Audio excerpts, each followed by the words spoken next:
अहो रत्नताई, काय करताय तुम्ही? अहो तुम्ही ते काम करताय तोपर्यंत मी हे काम करून टाकते. एक काम आता वेगळं होऊन जाईल ना. काहीतरी काय हो. अहो लेकीच्या सासरी गेलं ना की असं समजायचं असतं आपण आपल्या माहेरपणाला गेलोय. 4-8 दिवसांसाठी तर येता तुम्ही, तिथे कुठलीही कामं अंगावर घेताय. अहो लेकीकडे आलात ना, मग छान चांगलं चुंगलं खायचं. लेकीकडे फरमाईशी सोडायच्या, हे करून घाल खायला, ते करून घाल खायला. मज्जेत राहायचं बस. लग्न झाल्यापासून तुम्ही माझ्या मुलीला सांभाळून घेताय, जीव लावताय तिला. मला माझ्या मुलीचा स्वभाव काय माहित नाही का? मला माहितीये माझी वीणा न फटकळ आहे, पण मनाने खूप चांगली आहे होती. पण शेवटी काय हो, संसारात गोड गोड बोलणारी व्यक्तीच माणसं जिंकून घेते. माझी वीणा आहे ना, कामाचा गाढा उपसेल अगदी, पण जिभेवर साखर नाही हो ठेवता येत तिला. अहो म्हणून तर तुमची वीणा इतकी आवडते मला. ओठात एक पोटात एक असं नसतं तिचं. जे आहे ते सडेतोड बोलून टाकते बघा ती. आणि कसं आहे, बडबडी आहे त्यामुळे तोंड सुरू असतं, पण कामाचं ओढक इतकं आहे की हातही सुरू असतो. तुम्हाला सांगते, तुमची वीणा इथे आहे म्हणून या घरात चैतन्य आहे बघा. म्हणून तर माझ्या वीणाची मला अजिबात काळजी नाही. ज्या वीणबाई सुनेच्या आईला बसचं तिकीट पाठवतात, त्या घरात मला माझ्या मुलीची चिंता कशी बरं असेल? हा, पण एक सांगू का? बोला ना. मी आले ना मगाशी, तेव्हा वीणाचं बोलणं ऐकलं मी दारातून. ती जावई बापूंवरती खूप चिडचिड करत होती. म्हणत होती माझ्या माहेरच्यांना इथे कोणी किंमत देत नाही म्हणून. आणि आजी सुद्धा होत्या हो तिकडे. काय वाटलं असेल हे ऐकून आजींना? काही वाटलं नसेल. तुम्हाला एक सांगते रत्नताई, या घरातली माणसं ना काचेसारखी पारदर्शक आहे. आणि मुळात इथली प्रत्येक व्यक्ती दुसऱ्या व्यक्तीला अगदी चांगली ओळखून आहे. त्यामुळे सासूबाईंना तिच्या बोलण्याचं काहीही वाटलं नसणार बघा. आणि आणि वीणा काही उणं बोलली असेल ना, तर ते बोल ती आम्हाला लावत नव्हती हो. तिच्या त्या बोलण्यातून तुमच्याबद्दलची ओढ कळते आम्हाला. तुम्ही नका वाईट वाटून घेऊ. अहो हे चक्र काय असंच सुरू राहणार? आता बघा ना, आता माझ्या जान्हवीचं पण लग्न आहे, ती पण सासरी जाईल. ते म्हणतात ना, आपण केलेल्या कर्मांची फळं इथेच मिळतात. आता तुम्ही फक्त माझ्या जान्हवीला गोड गोड आशीर्वाद द्या. तुमची वीणा जशी सुखाने संसार करते ना, माझ्या जान्हवीचा संसार पण सुखाचा हो. तुम्ही काही काळजी करू नका. अहो जान्हवीचा संसार अगदी सुखाचा होईल हो. तथास्तु. चहा घेणार?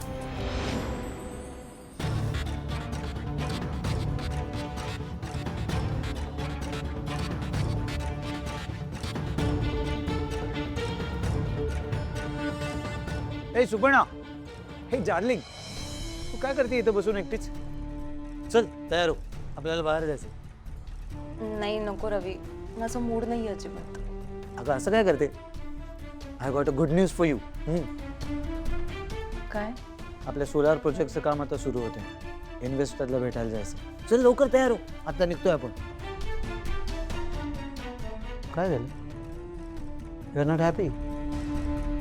रवी बघ, माझा खरंच मूड नाहीये. मला आता ना आनंदीशिवाय दुसरं काहीच सुचत नाही.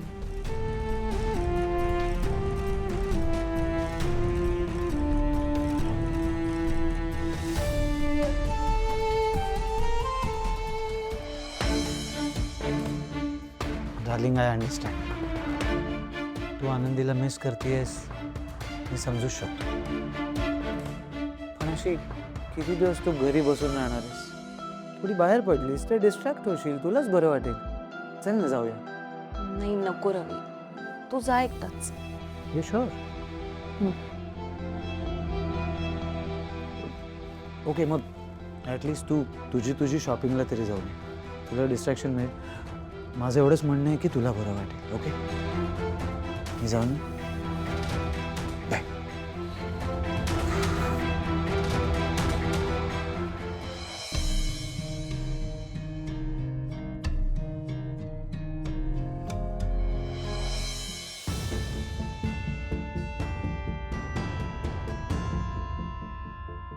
साहेब साहेब साहेब साहेब साहेब साहेब साहेब साहेब मॅटर झाला साहेब. काय झालं साहेब? अहो ती गुणाजीची पोरं आपल्या ऑफिस मध्ये आले आणि राडा करताय. हा डायरेक्ट लाट्या घेऊन घुसले. ते कारण माहित ना, पण फुल फोडाफोडी सुरू. हा हो गाडी काढा. सिद्धू ए सिद्धू सिद्धू लवकर ये. हा पप्पा काय आलं? सिद्धू अरे गुणाजीच्या पोरांनी इकडे बॅनर फाडतायत. अरे आग लावायची तयारी सुरू आहे त्यांची. तू काय हुकुमशाही आहे? कधी पण काही पण करतील.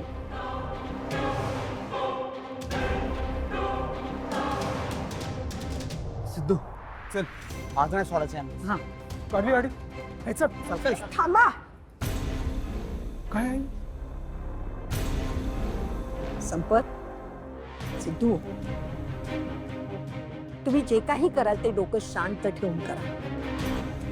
सुरुवात त्यांनी केली ना, मग लोकांना हेच दिसलं पाहिजे की ते विनाकारण कळ काढून भांडण काढतायत.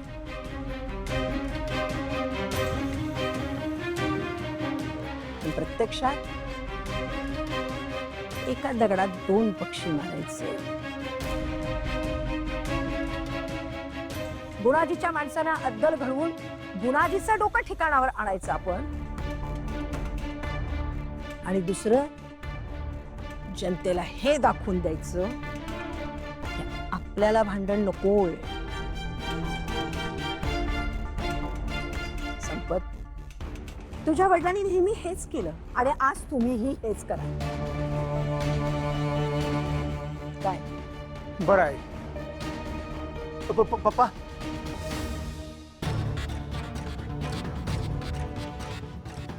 मी येऊ का तुमच्यासोबत?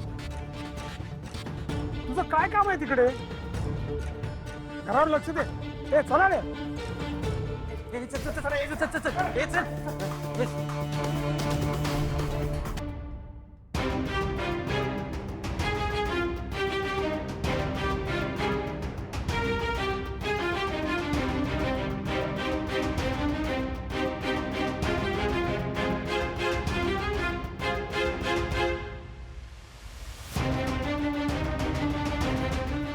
बघितलंस? पप्पा मला नेणारच नव्हते. त्याच्याकडे तू म्हणतेस की घरात माझा कोणी मान ठेवत नाही आणि दुसरीकडे असा अपमान उडून घ्यायला लावतेस. काय होत नाही हो, तुम्ही असं सतत सतत मागे लागले ना, एक दिवस कंटाळून तरी घेऊन जाते, पण नेतील तरी. शांत बसा आणि घर सांभाळा.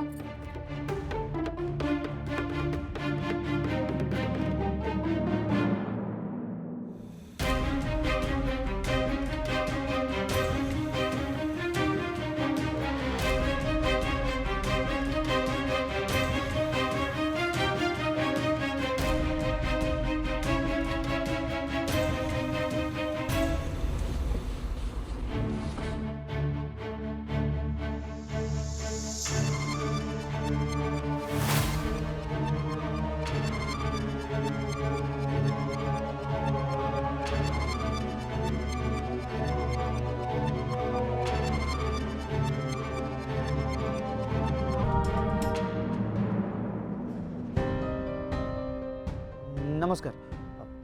संपतराव गाडे पाटील आहेत का? नाही, आपण मी रवी. एका प्रोजेक्ट संदर्भात त्यांची अपॉइंटमेंट घेतली होती. अच्छा. बसा ना. नाही थँक्स, आय एम कम्फर्टेबल. साहेब, नाही, पप्पा बाहेर गेले.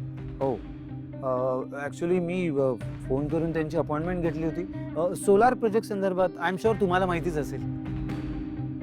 सॉरी, मला काही माहिती नाही या सगळ्या संदर्भात. हो नो प्रॉब्लेम. साहेब परत कधी येणार? ॲक्च्युली काय की पप्पा एकदा बाहेर गेले की ते परत कधी येतील या बाबतीत नेमकं काही सांगता येत नाही. Right. Sir, if you don't mind, एक रिक्वेस्ट होती. मी माझ्या प्रोजेक्टचे डिटेल्स तुम्हाला सांगतो, तुम्ही त्यांच्याशी बोलू शकाल का?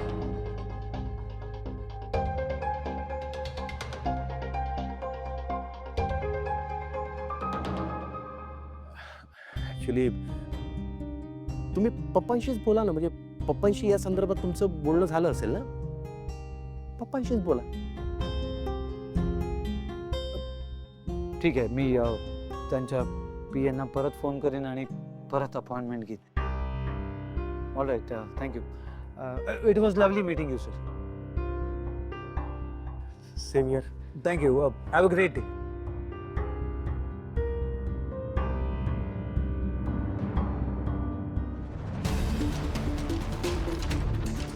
अरे यार, पॉलिटिशियन लोक पण ना असे असतात.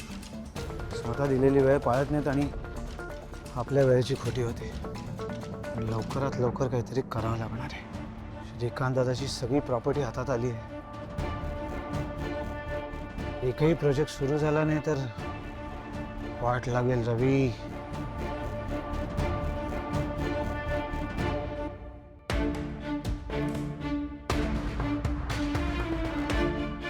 Excuse me sir. Hello sir. Hello. मी नीलांबरी, गाडे पाटलांची सून. Oh hello, myself Ravi. ते तुम्ही आमच्या पप्पांना भेटायला आले होते ना? हो, साहेबांकडे ॲक्च्युली थोडं काम होतं म्हणून आलो होतो. माफ करा पण तुमचे शब्द कानावर पडले म्हणून विचारते. ते तुम्ही कुठल्या प्रोजेक्ट बाबतीत बोलत होता? आम्ही गेले अनेक महिने या प्रोजेक्टवर काम करतोय. इनफॅक्ट माझ्या रिसर्च टीमनी याच्यावर काम केलं आहे आणि त्याच्यातनं आम्हाला असं कळलं आहे की हा प्रोजेक्ट आपल्या दोघांसाठीही खूप फायद्याचा आहे. आणि ज्या एरियात हा प्रोजेक्ट होणार आहे त्या एरियातल्या लोकांचाही फायदा होईल आणि त्यामुळे त्या एरियात साहेबांचं नाव होईल आणि तो फायदा ॲडिशनलच आहे. त्याच संदर्भात साहेबांना भेटायचं होतं. ॲक्च्युली मी बरेच दिवसांपासून साहेबांना फोन करतोय बट ही इज बिझी, त्यामुळे भेट होऊ शकत नाही आहे. या प्रोजेक्टसाठी मला फायनान्स हवा आहे त्यांच्याकडनं, म्हणून भेटायचं होतं. ग्रेट. म्हणजे सोप्या भाषेत सांगायचं तर तुम्ही तुमचं प्रोडक्ट आमच्या पप्पांकडे विकायला आला होता तर? राईट, करेक्ट आहे. पण साहेबांची भेटच नाही होऊ शकली, त्यामुळे ॲक्च्युली आज ते मी सरांना. आदिराज माझे मिस्टर आहेत. हो रिअली? राईट, मी भेटलो त्यांना पण आय गेस. ॲक्च्युली कसं आहे ना, माझे मिस्टर त्यांच्या पप्पांच्या बिझनेसमध्ये अजिबात इन्व्हॉल्व नसतात. ओके. पण तुम्ही काळजी नका करू, मी तुमचा निरोप देईन पप्पांना. रिअली? हो, कारण की ना मला तुमची आयडिया प्रचंड आवडली आहे आणि तुमचा प्रोजेक्ट सुरू होण्यासाठी मी पप्पांकडे बोलेन. That really means a lot. Thank you so much Mrs Nilambari. Nilambari. Right, thank you so much. तुम्ही साहेबांशी बोललात की मला कळवा, मी वाट बघेन तुमच्या फोनची. नक्की. Thank you and have a good day Nilambari. Thank you. I see you.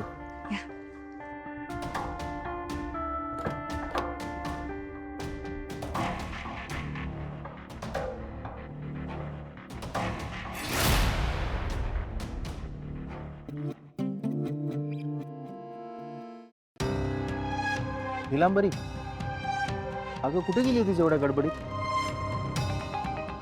जे काम तुम्ही करणं अपेक्षित होतं ना ते काम करून आले मी. म्हणजे म्हणजे म्हणजे म्हणजे काही झालं की म्हणजे तुम्हाला काही कळतं का हो? तो माणूस कोण होता? रवी मुकादम नाव त्याचं.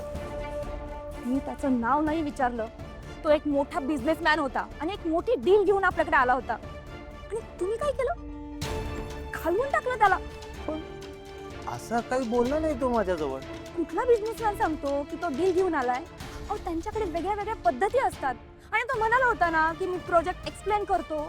ऐकून घ्यायचं होतं ना. अगं तो फक्त निर्णय मागायला आला होता की त्याचा प्रोजेक्ट कसा आहे. मग घ्यायचा होता निर्णय. तुम्ही काय निर्णय देणार मला? पण किमान ऐकून तरी घ्यायचं होतं. उद्या उठून या सगळ्या गोष्टी पप्पांना कळाल्या असता ना तर तुमच्याकडे काहीतरी शिल्लक राहिलं असतं त्याविषयी. पण नाही, तुम्ही काय बोलणार म्हणा आणि मला काही सांगूच नका अजिबात. तुमच्या चेहऱ्यावरची माशी हलत नाही. किती अडाणी माणूस आहे आणि तुमच्याशी बोलण्यात काही अर्थच नाहीये. नीलांबरी, अगं अगं थांब. अगं नीलांबरी, अरे अगं इतकं चिडायला झालं काय? पण अगं मी विचारलं होतं त्याला की बाबा काय काम आहे तुझं, कशासाठी आलास इथे. तो मला वाटतं काहीतरी प्रोजेक्ट बद्दल वगैरे काहीतरी बोलत होता. मग काय प्रॉब्लेम होता? ऐकायचं ना. मला काय कळतं त्यातलं. आणि त्याचं काम पप्पांकडे होतं, पप्पांशी बोलायला आला होता तो. आणि मी जर का मध्ये पडलो असतो आणि पप्पा ओरडले असते माझ्यावर तर मग. तुम्ही ना अशक्य आहात. तो माणूस आपल्या पप्पांकडे त्याचा प्रोजेक्ट विकायला आला होता इतकी साधी गोष्ट होती, त्यात न कळण्यासारखं काय होतं? आणि तुम्ही मध्ये पडले असते तर काय बिघडलं असतं? पण शेवटी हे सगळं तुमचंही आहेच ना. मला सांगा, तुम्ही कधी करणार बिझनेस? कधी घेणार निर्णय? हं? की आयुष्यभर या घरातल्यांची बोली ऐकतच जगत राहणार आहात? हे बघा, तुम्हाला याचं काही वाटत नसेल, पण मला वाटतं निदान माझा तरी विचार करा. चांगली हातातून आलेली संधी घालवली. शी! निलांबरी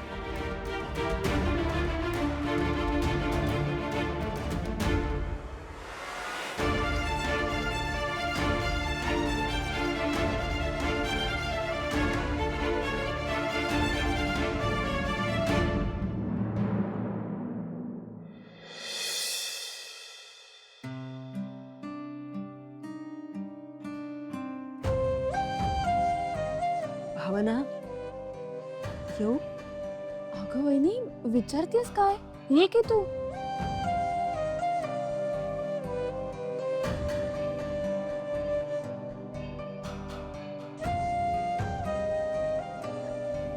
अगं उभी काय असतो? बस ना. मी जानूच्या साड्या आवरत होते ग, म्हणजे बॅग भरायला सोपं जाईल ना.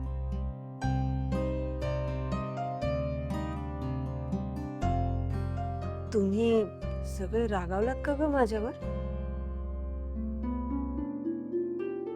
नाही ग, असं का विचारतेस तू? नाही, आईवरून जरा जास्तच बोलले ना मी. काय तुम्ही एवढी सगळी चांगली माणसं आहात आणि मी मात्र कुरकुर करत राहिले की माझ्या आईला बोलवलंच नाही म्हणून.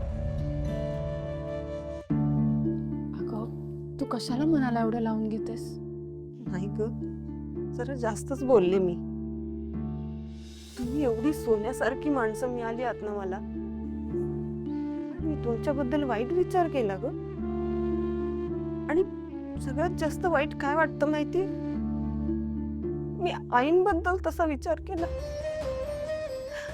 खर तर आई मला किती जीव लावतात, किती काळजी घेतात माझी, मला समजून घेतात. आणि मी त्यांच्यावर संशय घेतला की त्यांनी सिंचनाच्या घरी पत्रिका पाठवली असणार म्हणून. चुकलंच ग माझं जरा. मला ना आता आईंपुढे जायची हिंमत होत नाहीये ग. अगं वहिनी, रडू नको तू, रडू नको. वहिनी, आई तुला इतका जीव लावते का माहितीये?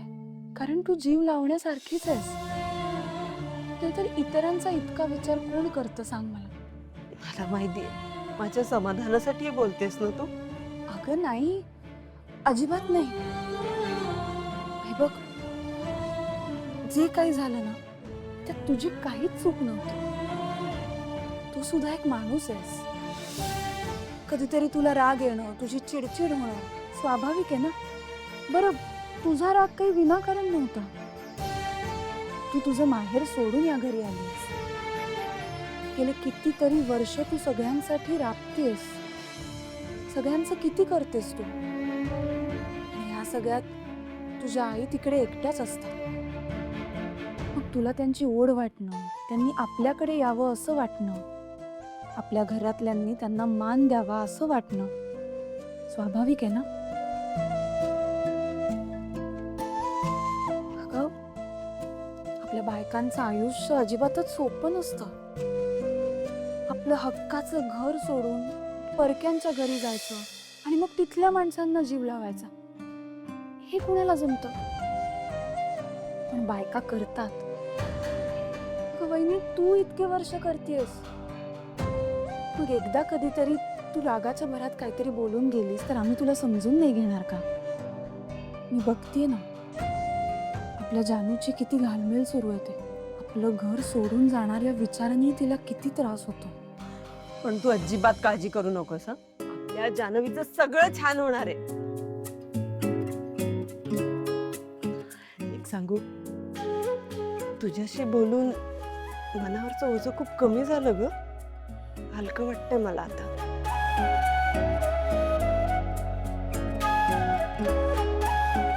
बरं चल, मी मदत करते तुला हं?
हे ड्रेस जानू घेऊन जाणार आहे का ग? नाही नाही नाही हो म्हणजे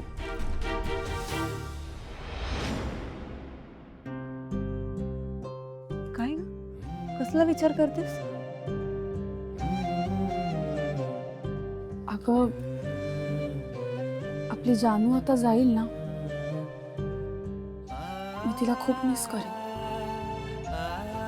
बरं मी जरा बाहेरनं पिशव्या घेऊन येते, टेलरकडनं ब्लाऊज आले आहेत ना. आले. कसं आहे नाही, आम्ही एकाच घरात एकाच छताखाली एकोप्याने राहतो, पण इथे प्रत्येकाचा ज्याचा त्याचा दुखरा कोपरा आहे. आता जानू घर सोडून जाणार आहे म्हणून भावनाला त्रास होतो. माझे आई घरकाम करून पोट भरते, मी तिच्यासाठी काही करू शकत नाही ह्याचं मला वाईट वाटतंय. आणि आईंना मुलींच्या लग्नाची चिंता सतावते. एकाच घरात राहून आम्ही आमच्या आमच्या विश्वात आहोत. इथं प्रत्येकाची दुःख वेगळी आहेत नाही.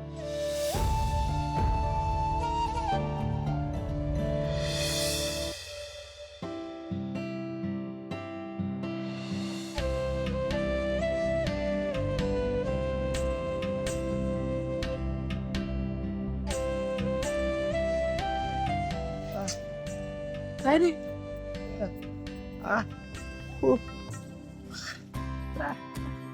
अंगत पंगत करूयास का? का जानवी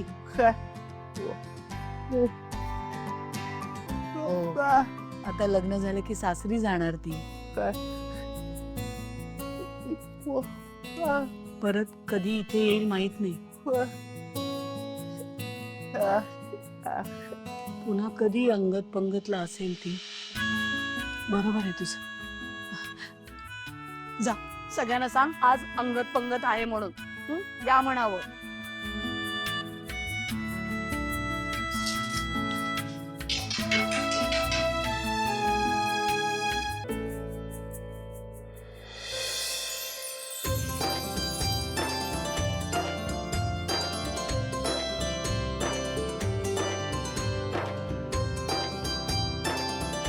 सगळ्यांनी फोन दिले का तुम्हाला? हो आहेत ना सगळे ठेवले. हरीशने दिला का?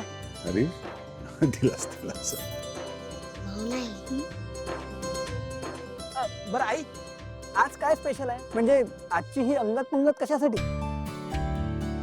हे बघ बाबा, आजची अंगत पंगत व्यंकीने बोलावली आहे. त्यालाच विचार काय कारण आहे ते.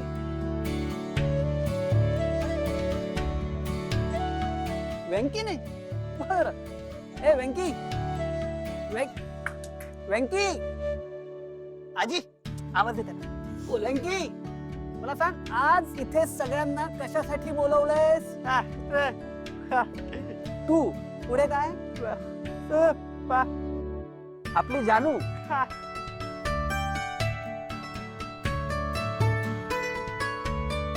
लवकरच लग्न करून जाणार आहे. हा तर अच्छा, म्हणजे तिला आठवणीत राहण्यासाठी ही अंगत पंगत तू हरवली आहेस. ओ वा वा वा, क्या बात आहे वेंकी, वा. बस झाला हरीश दादा. आणि काय रे वेंकी दादा, मी लग्न करून आता हे घर सोडून जाणार आहे म्हणून तू एवढा खुश होतोयस?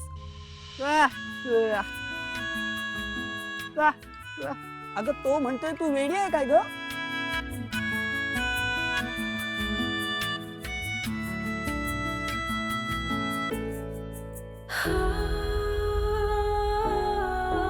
पण खरं आहे दादा तुझं. आई बाबा, मी आता लग्न करून हे घर सोडून निघून जाणार. मग आता परत मी कधी तुमच्यासोबत ही अशी अंगत पंगत करणार? मी तुम्हा सगळ्यांना खूप मिस करणार. खरंच मला ना तुम्हा सगळ्यांची खूप आठवण येणार आहे.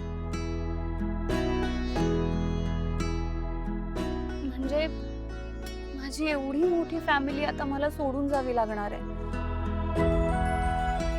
त्याचं ना मला खरंच खूप वाईट वाटतंय.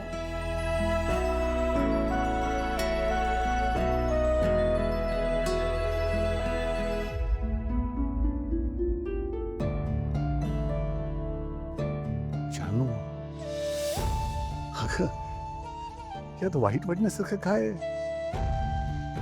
तुला जयंत सारखा इतका छान नवरा मिळालाय. तुझी प्रत्येक इच्छा पूर्ण करतो तो. अगं, आणि किती समजूतदार आहे तो. हे बघ, तुला जर आमची आठवण आली ना, सरळ माहेरी निघून यायचं. हो मग काय. आणि हा, एकटा यायचं नाही, हा जयंतला सुद्धा बरोबर घेऊन यायचं. अरे इतका छान रुळला आहे तो आपल्या सगळ्यांमध्ये. आपल्या घरातलाच एक झालाय. किती सोपं आहे सगळं. अरे जयंत ब्रो, वेलकम. अरे जयंत, प्लीज प्लीज प्लीज बसा बसा बसा बसा.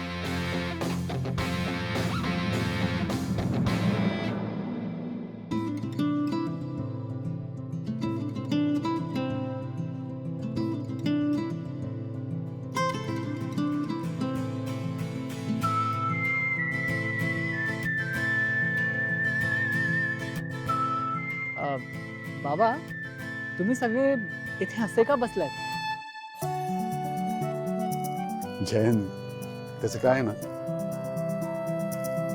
जेव्हा आमच्यापैकी कुणाला काहीतरी बोलायचं असतं किंवा एखाद्या विषयावर चर्चा करायची असते, तेव्हा आम्ही आमच्या कुटुंबातले सगळे बाहेर असे बसतो, सगळे एकत्र जेवायला. याला आम्ही म्हणतो अंगत पंगत.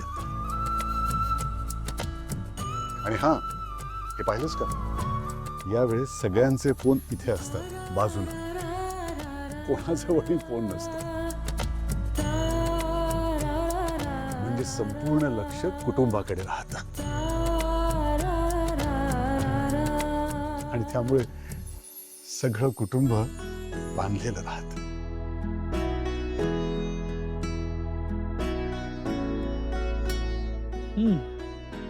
हे खरंच खूपच इंटरेस्टिंग आहे.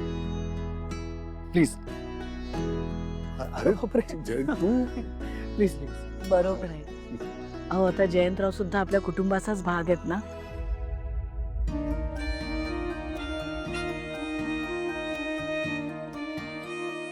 आणि तुम्हाला माहितीये का जयंतराव, आजची अंगत पंगत अगदी खास आहे.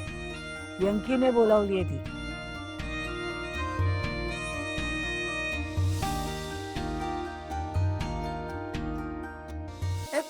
वेंकी,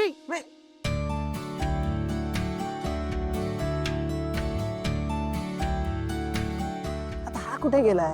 काहीतरी आठवलं असेल त्याला. जयंतराव, अहो तुम्ही उभे का बसा ना. अहो नको बाबा, राहू दे, मी कम्फर्टेबल आहे.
ऍक्च्युली मला काही कळत नाहीये. नाही नाही जयंत ब्रो, त्याला असं म्हणायचं आहे की या सगळ्या ज्या वस्तू आहेत या आमच्या जानूने लहानपणापासून जपून ठेवल्या. त्यातली ही डायरी, तिला लहानपणापासून जे जे लिहून ठेवावं असं वाटायचं ना, त्या सगळ्या गोष्टी, त्या सगळ्या छोट्या छोट्या गोष्टी ती या डायरीत लिहून ठेवायची.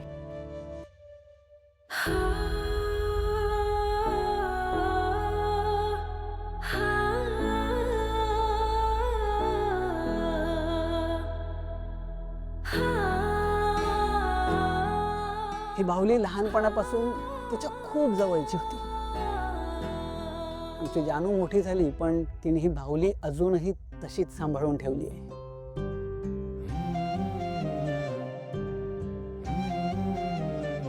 या सगळ्या गोष्टी तिने अजूनही खूप चांगल्या सांभाळून ठेवल्या आणि त्याला असं म्हणायचं आहे की या घरातल्या प्रत्येक व्यक्तीने तिला असंच जपलंय.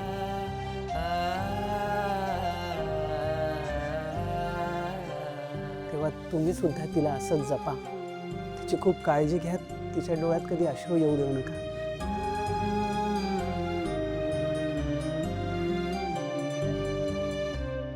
अरे पण वेंकी, जयंत ब्रोचं तिच्यावर खूप जास्त प्रेम आहे, तेव्हा ते तिची काळजी घेणारच ना. काय तू पण बोलतोयस?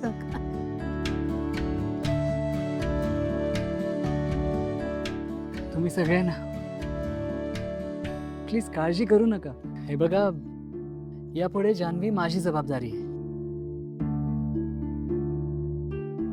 आणि मी तिला कधीच कुठलाही त्रास होऊ देणार नाही. So, तुम्ही सगळे टेन्शन फ्री राहा. ओके? तसं नाही, पण जान्हवी कितीही मोठी झाली ना, आमच्यासाठी लहानच आहे होती आमची बडबडी जान्हवी. हो, आमच्या घरातलं शेंडे फळ. हा अगं ए शेंडेफळ. Sorry sorry Jayant bro, sorry. आणि जानू, तिकडे त्यांच्या घरी जाऊन फक्त आराम करत बसू नकोस, त्यांना बिझनेस मध्ये हेल्प कर, कळलं ना? नाही तर एक काम कर ना, तू तुझा एखादा स्टार्टअप सुरू कर, म्हणजे कसं मला सुद्धा हेल्प होईल, नाही का? अरे गरज काय तिला बिझनेस आणि जॉबची? ती मस्त नवऱ्यासोबत अख्खी लाईफ एन्जॉय करेल. स्टार्टअपची गरज तुला आहे, तू सुरू कर. दादा गपरा ना, तू त्यांच्यासमोर काय बोलतोयस? काय भाऊजी तुम्ही दोघे जरा थांबाल का? आम्ही काय तुमची बडबड ऐकायला नाही थांबलो इथे, हो की नाही आई? अगदी बरोबर. आई मी ना हे सगळं खरंच खूप मिस करणार आहे.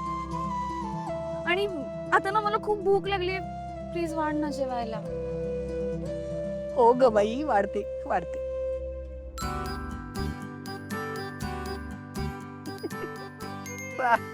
अहो जयंत अरे ओके दादा, मी इथे कम्फर्टेबल आहे. अहो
काय झालं जयंतराव?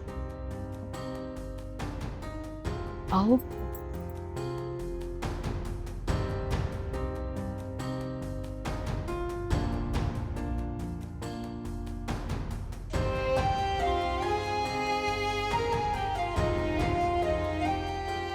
मला तर विश्वासच बसत नाहीये.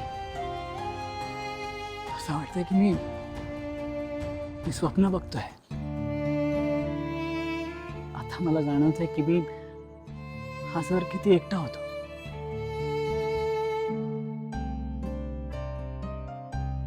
पण या घरात मला किती प्रेम मिळतंय. तुम्हा सगळ्यांचं प्रेम. खरंच मला ना खूप खूप लकी असल्यासारखं वाटतंय आज. मला ना नेहमी असं वाटायचं की माझं हे आयुष्य असंच लोनली संपणार. पण आज मला असं वाटत नाहीये. तुम्हाला थँक्यू कसं म्हणून मला कळत नाहीये. बाबा अरे जयंत, काय काय करतोयस? आधी तू